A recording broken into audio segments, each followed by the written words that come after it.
ভাইয়া আমি আপনার ভিডিও কাট করে শর্ট অ্যান্ড লং আপলোড করি ভাই, কোনো প্রবলেম হবে না তো?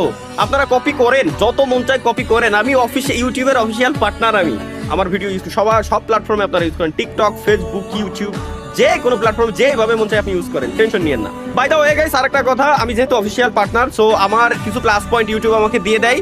যেমন আমি চাইলে অনেক অনেক ধরনের মিমস আমি যখন রিভিউ করি, ওই মিমসগুলো রিভিউ করার সময় দেখবেন কি যে সেলফ হার্ম টাইপের কিছু ভিডিও থাকে, যেমন ওইখানে আগুন ছড়িলে আগুন ধরা দিয়ে এমন টাইপের ভিডিও, আত্মহত্যা টাইপের ভিডিও, এগুলো কিছু একটা দুই একটা থাকে যেগুলো মিমস হিসেবে আসে, ওগুলো আমি আমার চ্যানেলে শো করতে পারি। বাট পরবর্তীতে ইউটিউব আমাকে বলে দেয় যে এইগুলো কাট করে দিতে হবে, আমি কাট করে দেই, সমস্যা হয় না। বাট আপনি যদি সরাসরি ইউজ করেন তো সেক্ষেত্রে আপনার চ্যানেলে একটু সমস্যা হবে, আপনার চ্যানেলে কমিউনিটি গাইডলাইন স্ট্রাইক আসতে পারে। সো একটু বুঝে শুনে ইউজ করবেন।